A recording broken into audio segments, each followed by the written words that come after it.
Meus irmãos, eu quero convidá-los a que os irmãos abram suas Bíblias comigo no livro de Mateus. E eu quero convidar você a ler comigo o capítulo 1, do verso 1 até o verso de número 17. Mateus, capítulo 1, de 1 a 17. Mateus, capítulo 1, de 1 a 17. E eu convido você a estar atento àquilo que vamos começar hoje, em Mateus. Mateus, capítulo 1, de 1 a 17. Eu vou ler os versos ímpares e eu convido vocês a lerem comigo, ou em suas Bíblias, ou acompanhando aqui, os versos pares, ok? Diz assim: livro da genealogia de Jesus Cristo, filho de Davi, filho de Abraão.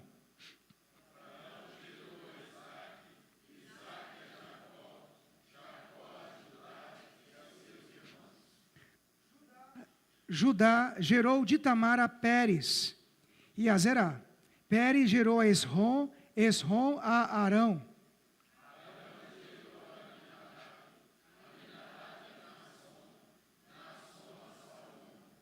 Salmão gerou de Raabe a Boaz. Este de Ruth gerou a Obed, e Obed a Jessé.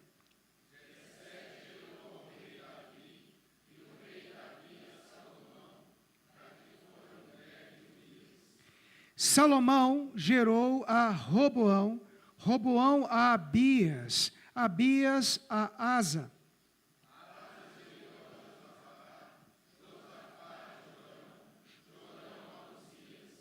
Uzias gerou a Jotão, Jotão a Acás, Acás a Ezequias.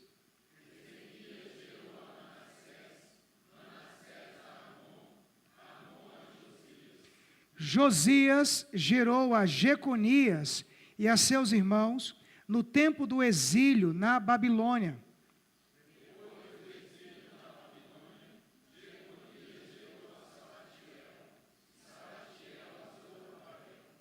Zorobabel gerou a Abiúde a Eliaquim a Azor.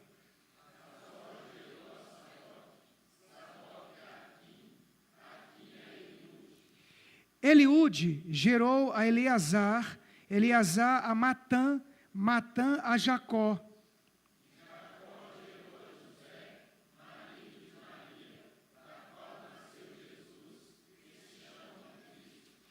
De sorte que todas as gerações, desde Abraão até Davi, são 14.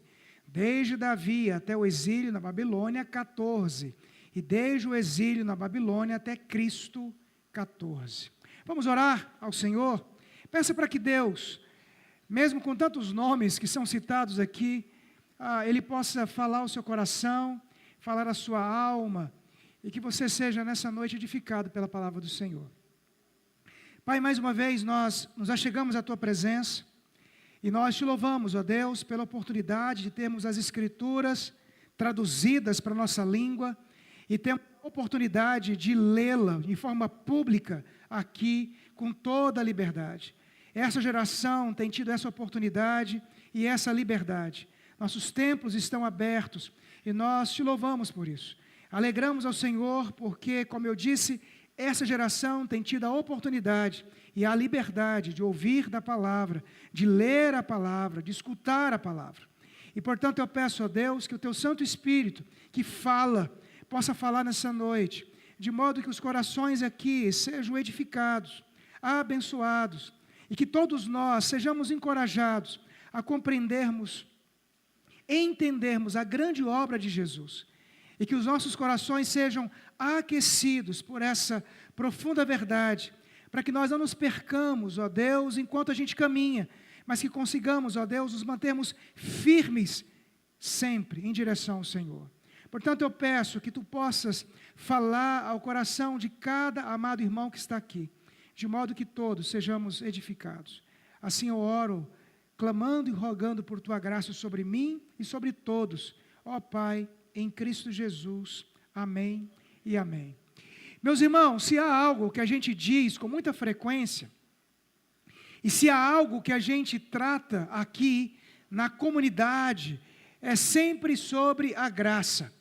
E a gente se acostumou a ouvir algo que é verdadeiro, que acalenta a nossa alma, que é sabermos o fato de que a graça é uma ação de Deus sobre nós que nós não merecemos.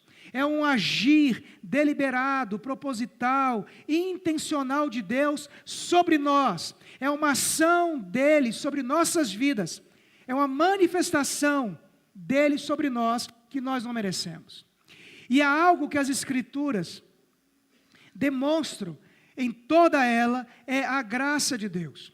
Eu sei que vivemos dias um pouco confusos, e muitas pessoas, sempre numa tentativa de entender as Escrituras, acabam tendo algumas confusões, e não conseguem entender a distinção entre lei e graça.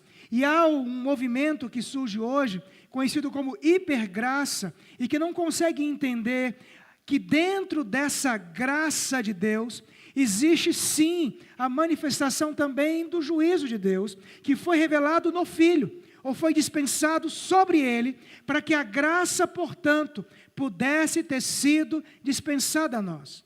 Mas não há dúvida, queridos, que a graça de Deus é o grande ensino das Escrituras, o qual devemos ser constantemente levados a ela, para que possamos entender o amor de Deus por nós. Mas não basta apenas a gente falar da graça, precisamos compreender, e as Escrituras nos mostram claramente isso. E essa leitura dessa genealogia de Jesus nos mostra isso. São tantos nomes, mas que não foram colocados aqui de maneira aleatória. É de maneira proposital, lógica. Mateus, ao escrever o seu livro, ele faz um arranjo de maneira muito clara para demonstrar a ação e a manifestação de Deus no seu Filho. E essa manifestação é uma manifestação da graça de Deus sobre o seu povo. O livro de Mateus foi escrito por Mateus, pelo menos isso é a tradição típica da igreja cristã. Há algumas dúvidas sobre alguns elementos por causa de alguns manuscritos antigos que foram encontrados. Tudo indica que talvez ele tenha escrito o seu livro, primeiramente em aramaico e depois traduzido para o grego. Essa é uma das teorias. Mas o fato é que ele escreveu o seu livro, com toda a probabilidade, depois do ano 70 depois de Cristo.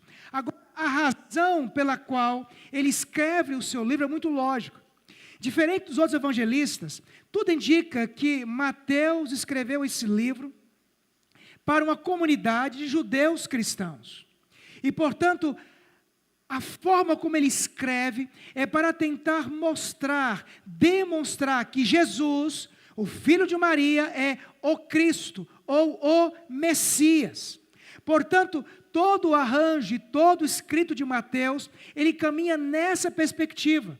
Ainda que Marcos e Lucas tenham escrito praticamente as mesmas histórias, eles escrevem com propósitos diferentes, para públicos diferentes. Mateus escreve para judeus cristãos. E ele então escreve para que seus leitores entendessem que Jacó gerou a José, marido de Maria, do qual nasceu Jesus, que se chama o Cristo, ou o Messias. Essa é a lógica e é, portanto, o propósito pelo qual Mateus escreve o seu livro.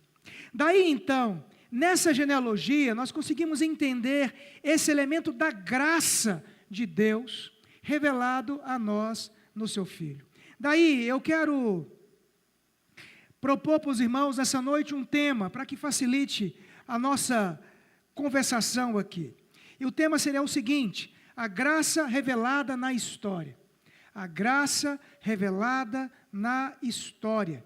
Porque o que está aqui nada mais é do que um relato histórico. E esse relato a gente consegue perceber grandemente a graça de Deus. Portanto, a graça revelada na história. Nós encontramos aqui, irmãos, a genealogia de Jesus. E vamos encontrar uma genealogia semelhante lá em Lucas. Mas como eu disse, Mateus e Lucas não escrevem com o mesmo propósito. Lucas, ele quer mostrar a humanidade de Cristo. E, portanto, ele vai estender de Jesus até Adão. E quando chega lá em Davi, ele então mostra claramente que Jesus descende de Davi e Natã. No caso aqui de Mateus, ele tem um outro propósito, que é mostrar, portanto, que Jesus, que é humano, mas esse Jesus é o Messias, é o Cristo, aquele pelo qual foi anunciado desde os tempos de Gênesis. Daí, ao relatar, ao chegar em Davi, ele então aponta para a linhagem real, porque ele aponta para Salomão. Ou seja, Davi então teve 2 filhos escolhidos para que Jesus pudesse nascer. Alguns vão entender que a genealogia de Mateus é de José e a genealogia de Lucas é de Maria, o que pressupõe que tanto José como Maria descendem de Abraão e de Davi, o que prova claramente que Jesus, portanto, descende de Abraão e de Davi. Mas o fato é que aquilo que é escrito aqui, e nós já lemos o texto, e eu fiz questão de não ler apenas um versículo, mas ler todo o texto, para que eu não precise ler novamente com os irmãos, mas daqui extrair algumas ideias importantes sobre essa graça que a nós foi revelada na história. E daí eu quero trazer algumas lições. Primeira delas, observe comigo novamente o versículo 1, porque diz assim: livro da genealogia de Jesus Cristo, filho de Davi, filho de Abraão. A primeira questão que Mateus quer nos mostrar aqui, como eu já disse, é que Jesus é o Messias. Jesus é o Cristo. Jesus é o prometido. Prometido para quê? Por que então que ele faz questão de mostrar que Jesus, portanto, é filho de Abraão e ele é filho de Davi? É porque essa história é uma história longa, que vai começar lá em Gênesis 3:15. Observe comigo lá, Gênesis 3:15, diz assim: porém inimizade entre ti e a mulher, entre a tua descendência e o teu descendente. Este ferirá a cabeça, e tu lhe ferirás o calcanhar.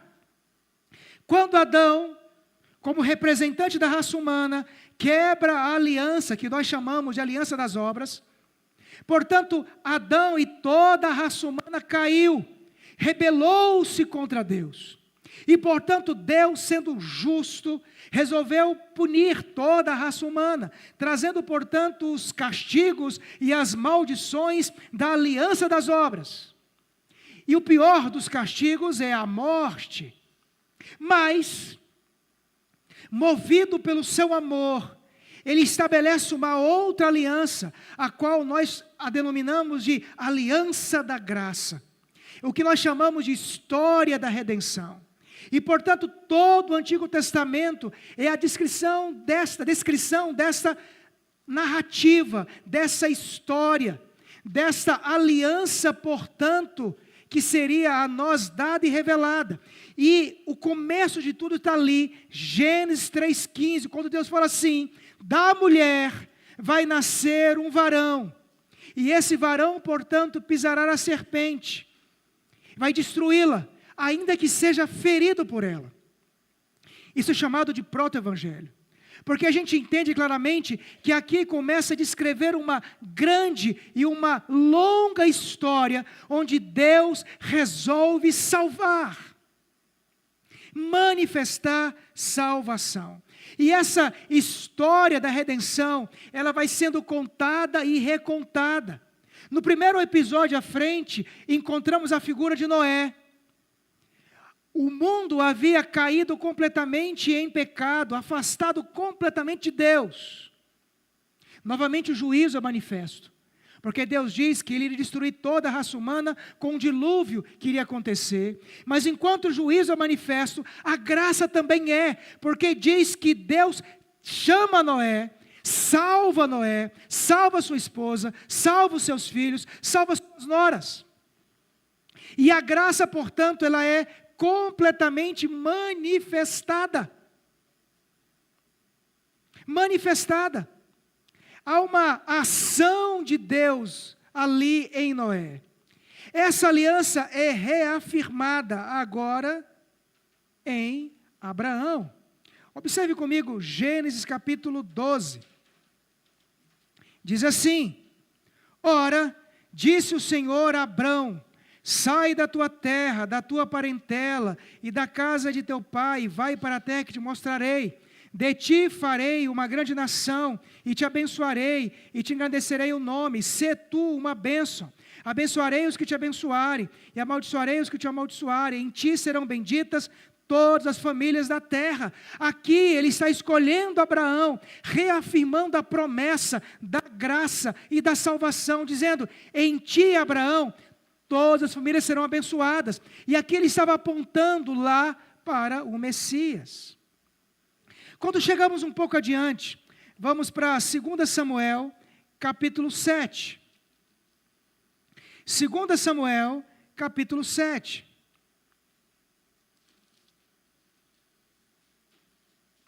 Versículo 12 diz assim: quando teus dias se cumprirem e descansarem com teus pais, então farei levantar depois de ti o teu descendente, olha, aparecendo a palavra novamente, que procederá de ti, e estabelecerei o seu reino. Este edificará uma casa ao meu nome, e eu estabelecerei para sempre o trono do seu reino. Portanto, a aliança que foi dita em Gênesis 3,15, reafirmada em Noé, reafirmada em Abraão, e reafirmada agora, portanto, em Davi. A lógica é aquilo que Mateus está dizendo. Jesus, portanto, é este descendente. Jesus é este filho da mulher, é esse filho de Abraão, é filho de Davi, o qual, dado a ele a graça de reinar para sempre, é ele e nele que todas as famílias são abençoadas. Portanto, Mateus está dizendo: Jesus é o Messias, Jesus é o Cristo, Jesus é o cumprimento dessa história, Jesus é o cumprimento da promessa, Jesus, portanto, é aquele que foi prometido de Gênesis 3,15, e agora ele veio. Portanto, para aqueles seus leitores judeus, que portanto esperavam a vinda do Messias, Cristo, ou Mateus, reafirma: Jesus, o filho de Maria, é, portanto, o Messias. Ele é a promessa de Deus. Gênesis 3,15, o descanso que é Noé. Ele é, portanto, o resgatador, o libertador. Lembra dos juízes. Ele é, portanto, aquele que viria para abençoar todas as famílias da terra. Lembra de Abraão. Ele é aquele que viria para reinar, e reinar para sempre. E é isso que Mateus está dizendo. Ele veio. Jesus é o Messias. E se ele é o Messias, então nós encontramos aqui a graça sendo revelada na história. Nós encontramos, portanto, a promessa de Deus de salvar em Cristo. Mas há uma segunda lição. É curioso, queridos, que no texto há inserção de mulheres. Perceberam isso? E essa é uma segunda lição. Jesus é o Messias. E a segunda lição é: existe no texto da genealogia a inserção de mulheres. É estranho, dentro daquela cultura, daquele contexto, o relato de algumas mulheres. E aí veja o que o texto diz, verso 2: Abraão gerou Isaque, Isaque a Jacó, Jacó a Judá e a seus irmãos. Judá gerou de Tamar a Pérez e a Zerá. Pérez gerou Esrom, Esrom a Arão. Arão gerou Aminadab, Aminadab Naasson, Naasson a Salmão. Salmão gerou Raabe, gerou de Raabe a Boaz. Este de Ruth gerou Obed, e Obed a Jessé. Aí chegamos no verso 6. Jessé gerou o rei Davi, e o rei Davi a Salomão, nem cita o nome, da que fora a mulher de Urias. Isso aqui também é proposital. E aqui nós encontramos a graça de Deus. Primeiro, como eu disse, é um texto de um judeu, escrevendo para judeus, o que seria estranho inserir mulher naquele contexto do primeiro século. E pasmem, ao relatar as mulheres, ele vai citar algumas mulheres com um histórico circunstancial muito complexo. Quem se lembra de Tamar? Tamar era nora de Judá, e que casou com os 2 primeiros filhos, portanto, de Judá, e ambos morreram. Ela foi, portanto, levada para a casa de seu pai, à espera que o filho mais jovem se casasse com ela, para cumprir a lei do levirato. Como o tempo se passou, ela se vestiu de uma prostituta e acabou dormindo com o próprio sogro. E que naquele contexto, o sogro errou, já tratei sobre isso em umas mensagens passadas, mas ela também errou, porque ela foi de forma proposital, e como estava debaixo da lei do levirato, cometeu um adultério. E ela teve 2 filhos, gêmeos. E um desses meninos é escolhido para estar na história de Jesus.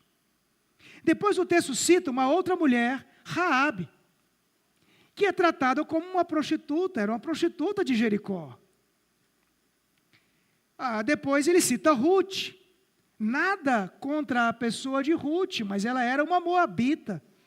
E era proibido que um israelita se casasse com uma estrangeira e com uma moabita.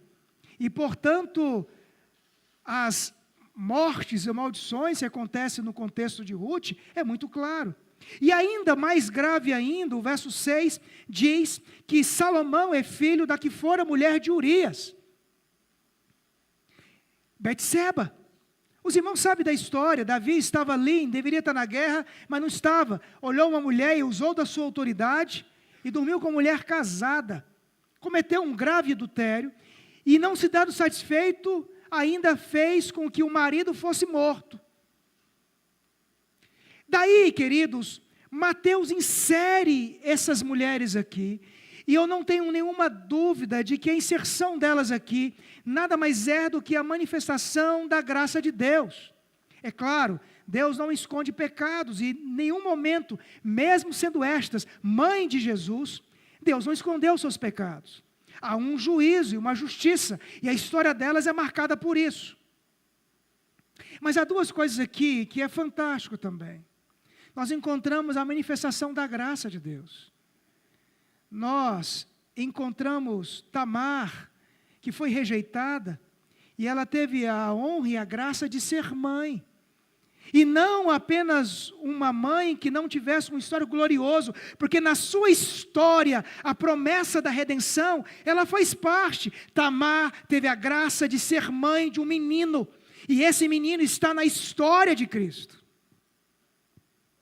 Nós encontramos Raabe, que era uma prostituta, e o Senhor deu a ela uma casa, uma família, um lar e filhos. Mudou a sorte dessa mulher, e não apenas mudou a sorte, mas também deu a ela a graça de estar na história de Jesus. Nós encontramos Ruth, a moabita, que era, portanto, legalmente desprezada e que não teria o direito de casar com um israelita, mas Deus deu a ela a graça disto. Ela é bisavó de Davi, o grande rei de Israel. Nós encontramos Betseba, que cometeu um adultério, mas que foi mãe do grande rei Salomão e que está na história de Jesus. A inserção dessas mulheres na genealogia é para mostrar exatamente que o Senhor age com graça, e a graça é revelada e manifestada na história. O fato de Cristo ser filho de Abraão e Davi prova que ele é o Messias, e a graça, a aliança da graça está sendo estampada. Mas o fato dessas mulheres estar aqui é o fato de que a graça muda, transforma, alcança qualquer indivíduo em qualquer circunstância e ocasião. Ele transformou uma prostituta numa mãe de filhos e, de fato, numa mulher do lar. Ela pegou uma estrangeira e colocou pertencendo ao povo de Deus.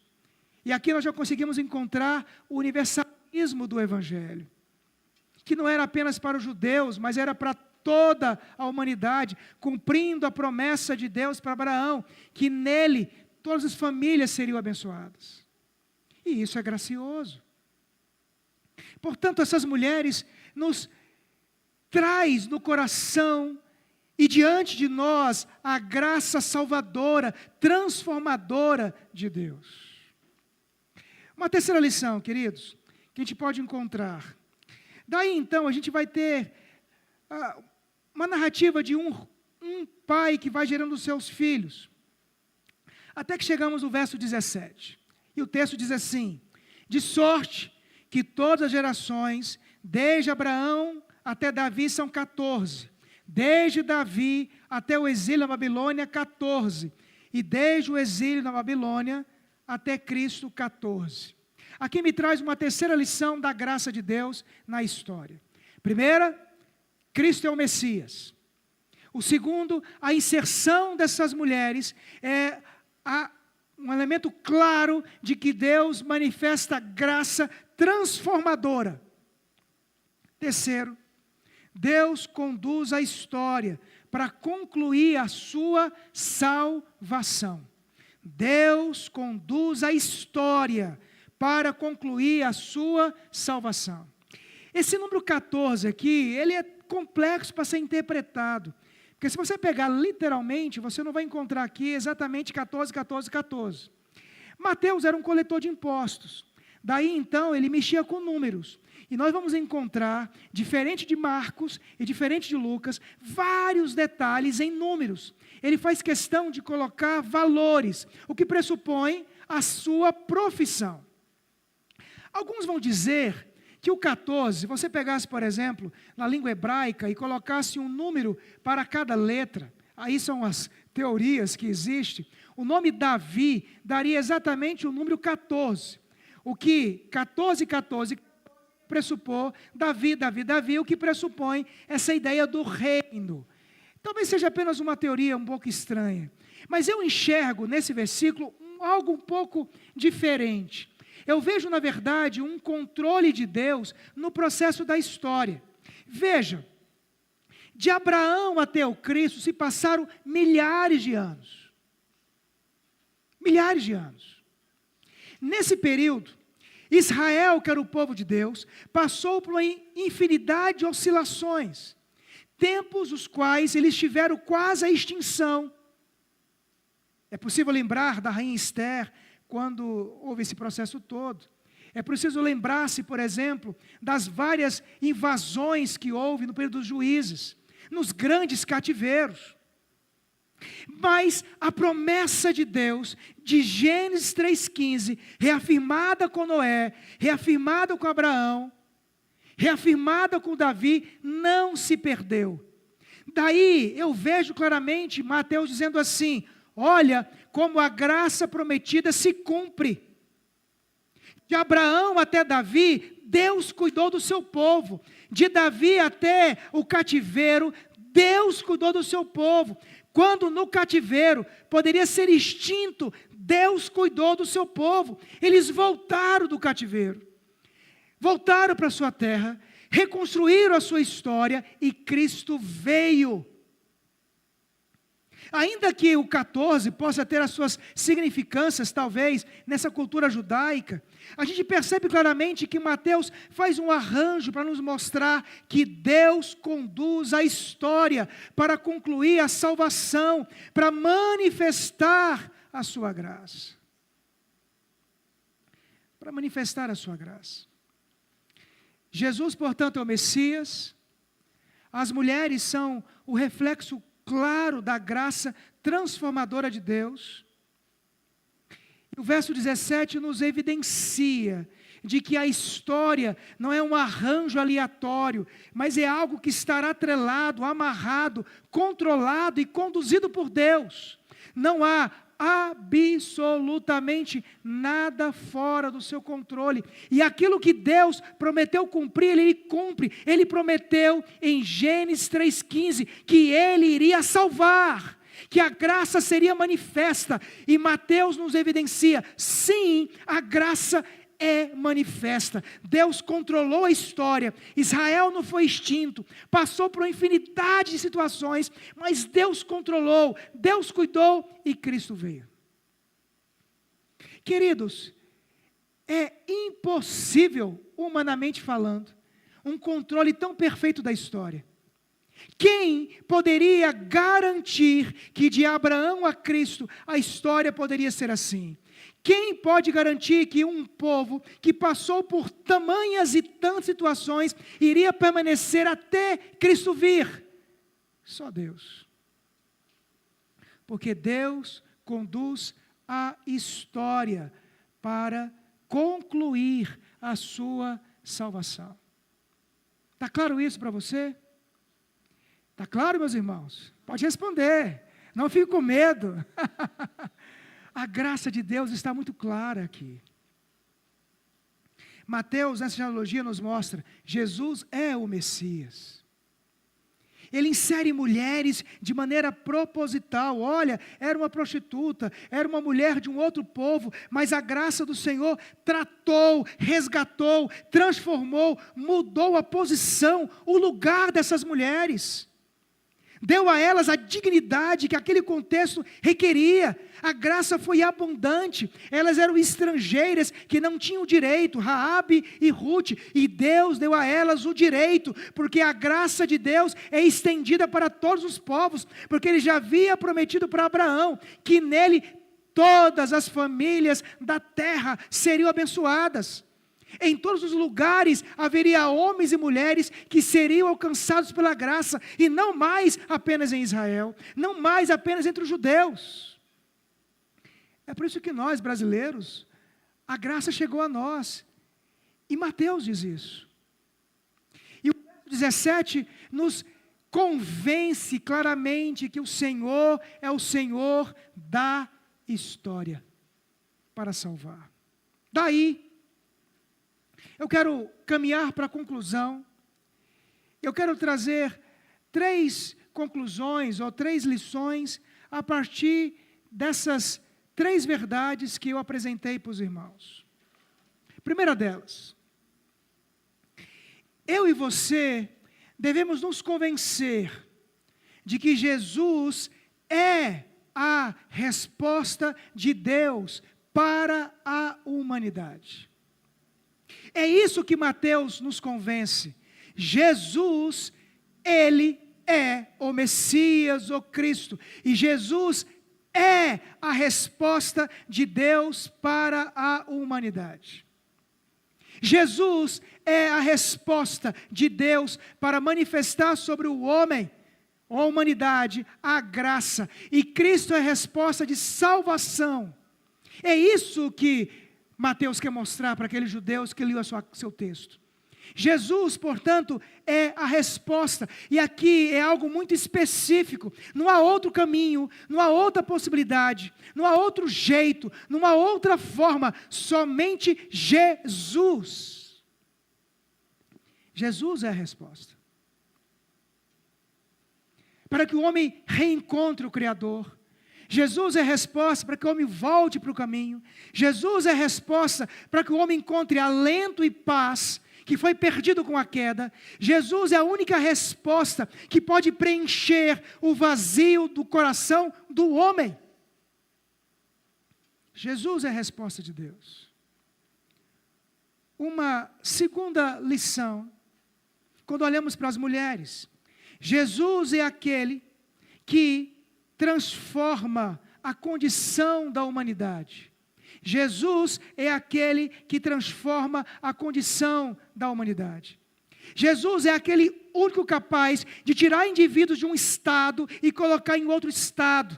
Jesus é o único capaz de pegar pessoas escravizadas, presas ao pecado, em condições desfavoráveis, como era o caso de Raabe, como era o caso de Ruth, como é o caso de Tamar, como de fato era o caso de Betseba, e dar a dignidade que é necessária.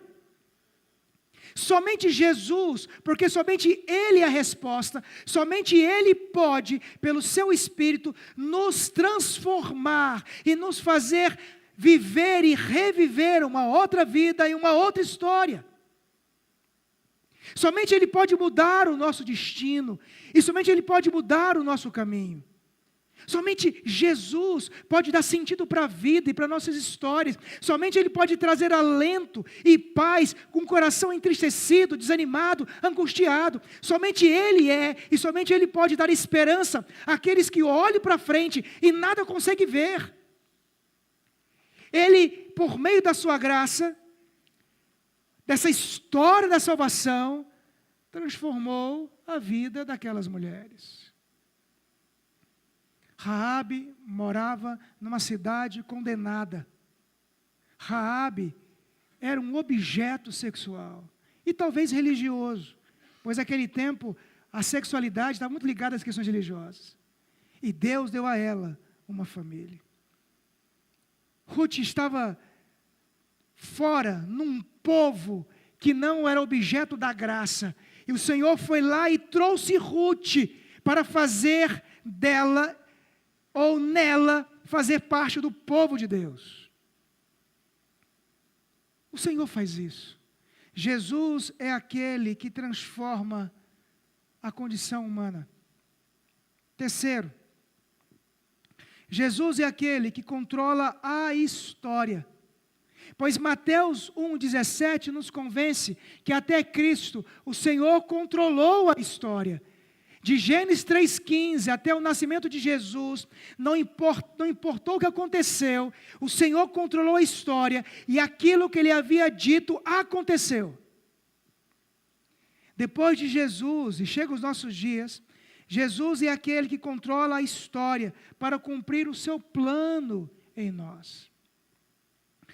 Há uma palavra escrita por Paulo em 1 Coríntios, capítulo 15, verso 24 e 25, que diz assim: e então virá o fim, quando Ele entregar o reino ao Deus e Pai, quando houver destruído todo o principado, bem como toda potestade e poder, porque convém que Ele reine até que haja posto todos os inimigos debaixo dos pés, e o último inimigo a ser destruído é a morte.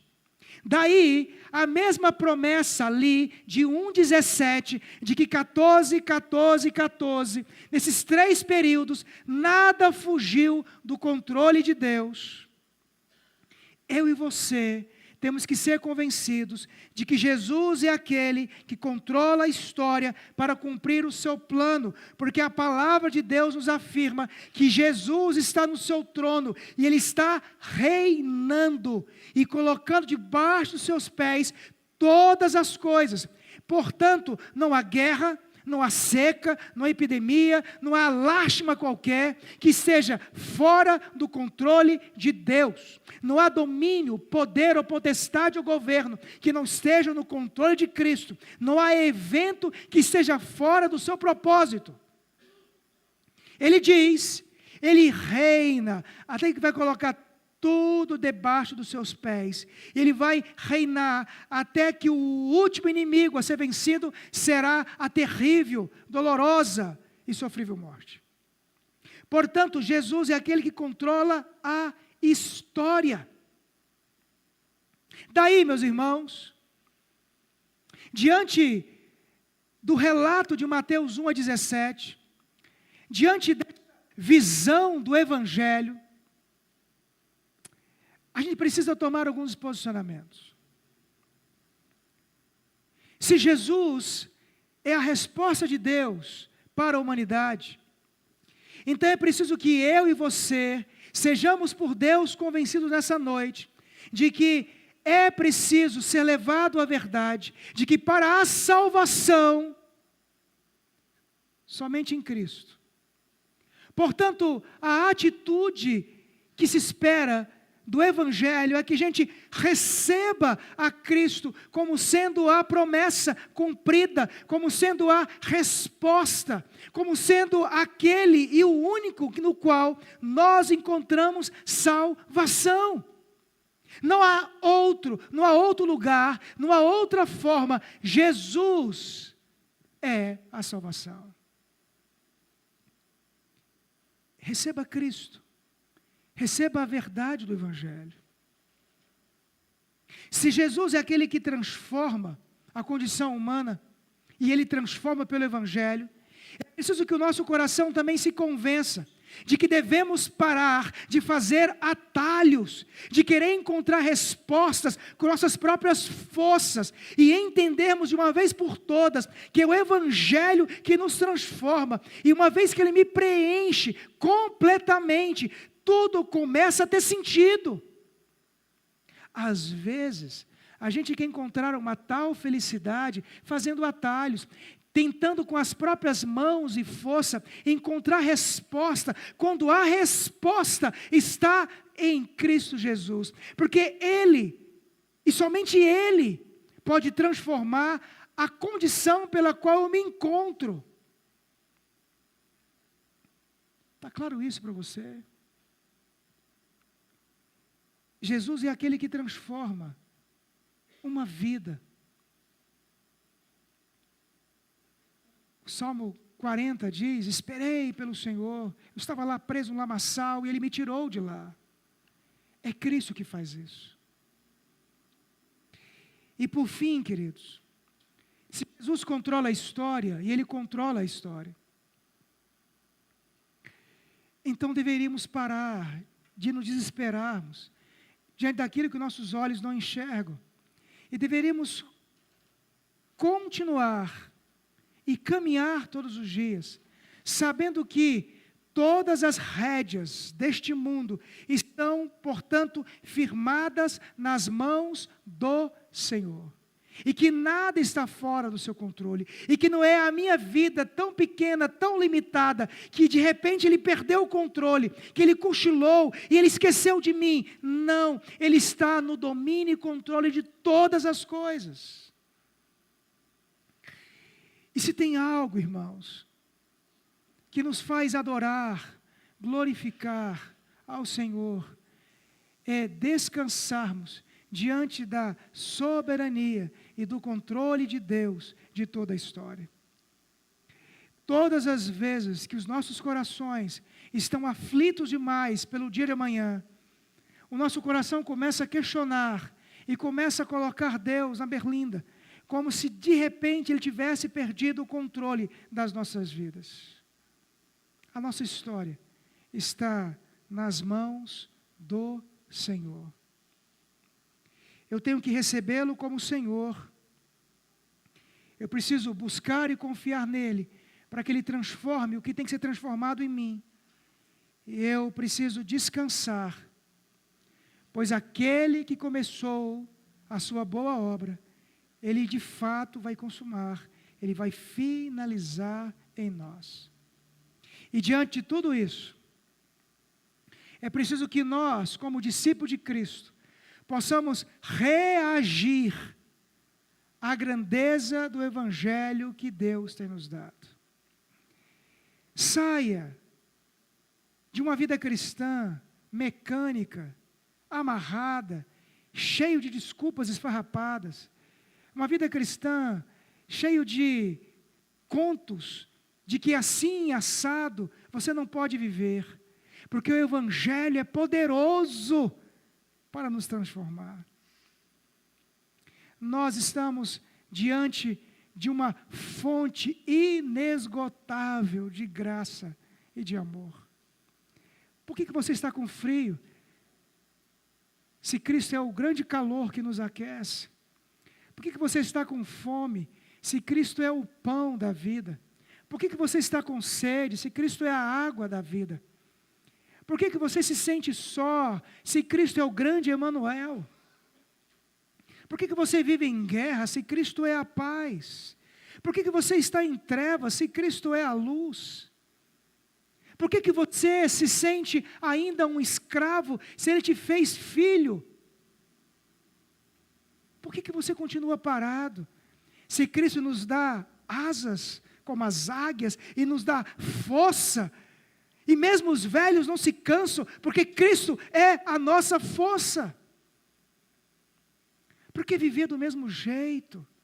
Se a gente pode viver uma vida cristã gloriosa, marcante, fervorosa, alegre, poderosa, animada, alegre, para que o mundo caído, que está escravizado, veja em nós, que em nós brilha a luz de Jesus, do Messias que veio, do Cristo transformador, do Cristo que controla a história.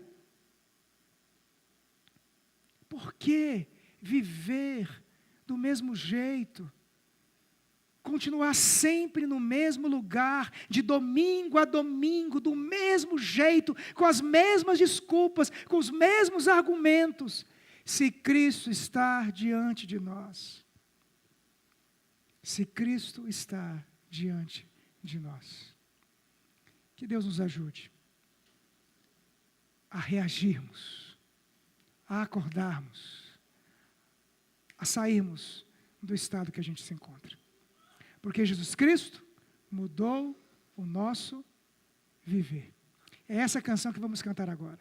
Quero convidar a equipe de louvor e eu convido você a cantar essa canção.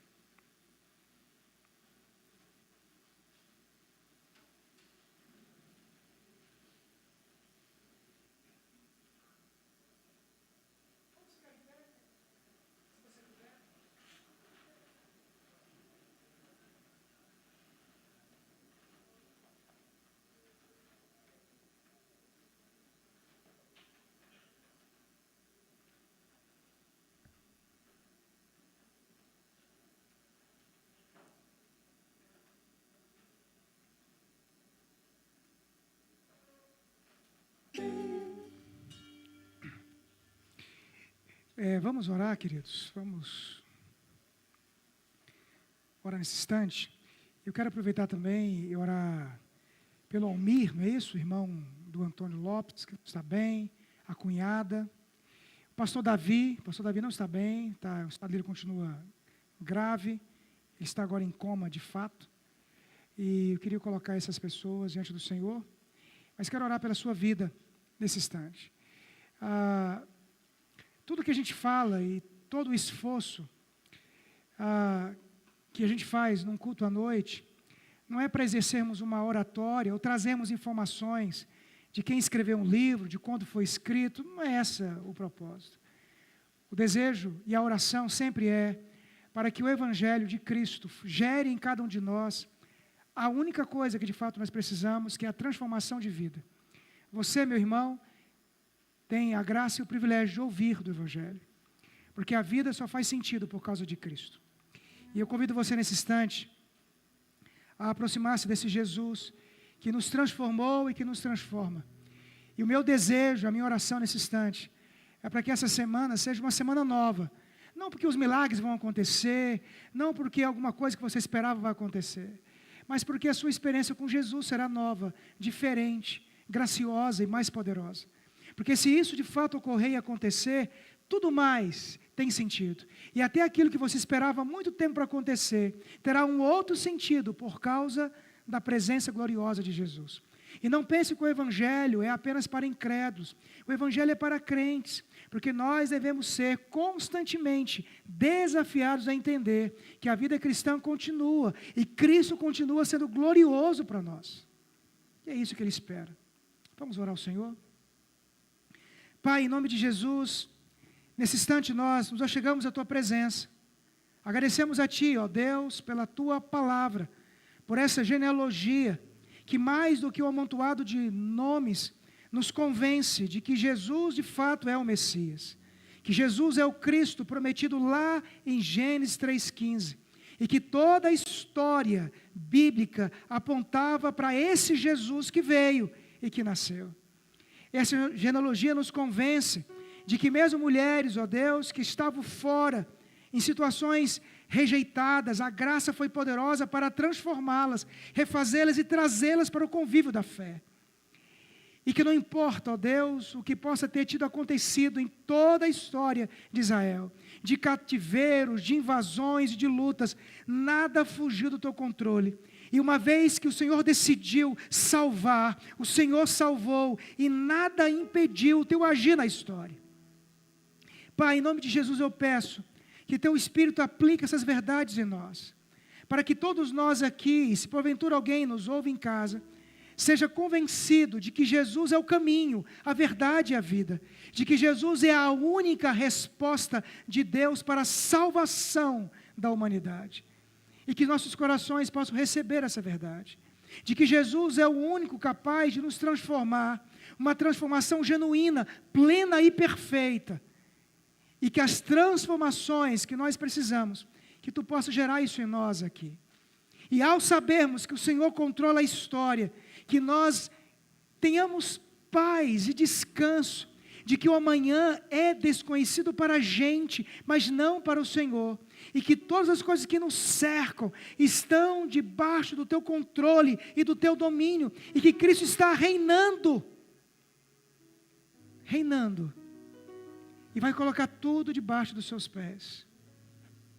Que isso gere em nós descanso, que isso desperte em nós uma vida cristã vibrante, Pai, entusiasmada, alegre, de luta diária contra o pecado, uma vida de comunhão, de amor aos irmãos, de amor à palavra, de amor aos dons e ministérios que o Senhor tem nos dado, que isso gere em nós um estímulo, ó Deus, de vivermos uma vida de acordo à vontade do Senhor. Que esse Evangelho possa, de maneira poderosa, aquecer nossos corações. E como eu disse, ó Deus, tenhamos o pão, a água, a luz, a esperança, o aconchego, a liberdade, a satisfação, a plena felicidade que é possível aqui nessa vida, a alegria e a paz que vem do Senhor. Que esse Evangelho nos convença, ó Deus, de que a vida cristã é gloriosa, de que nós não precisamos fazer atalhos no mundo, não precisamos fugir, podemos nos mantermos nessa caminhada, porque ela é bela, gloriosa e nos levará para a vida eterna. Nos ajude, ó Deus, e aplique tudo isso em nossos corações. Conceda uma semana de paz a todos. Traga sobre todos, ó Deus, a alegria do Senhor. Quero colocar aqui a vida do Almi, o irmão do Antônio Lopes, a sua cunhada.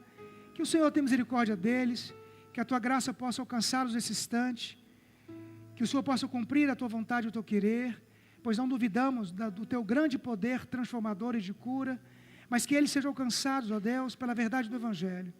Lembro do reverendo Davi também, que já há algum tempo está naquele leito de hospital, que a tua graça também esteja sobre a vida dele. Cumpra no teu servo a tua vontade, pois nós bem cremos, ó Deus, que tu és poderoso para trazê-lo para a sua família e restabelecê-lo plenamente.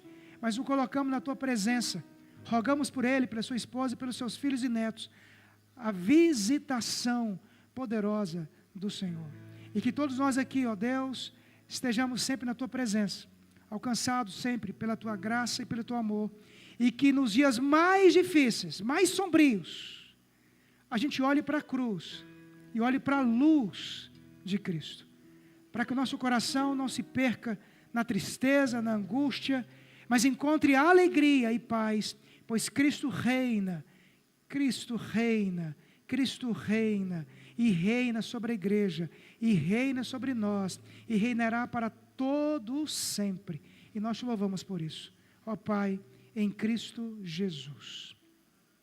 E agora, amados irmãos, que a graça do Senhor Jesus, que o amor de Deus, o nosso eterno Pai, e as eternas consolações do vivo e santo Espírito de Deus esteja conosco, hoje e para todo sempre.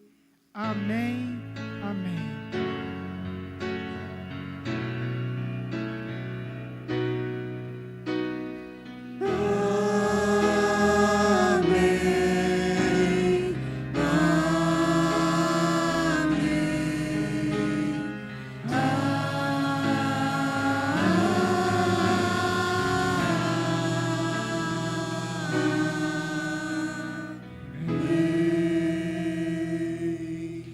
Que Deus abençoe os de casa, que Deus abençoe.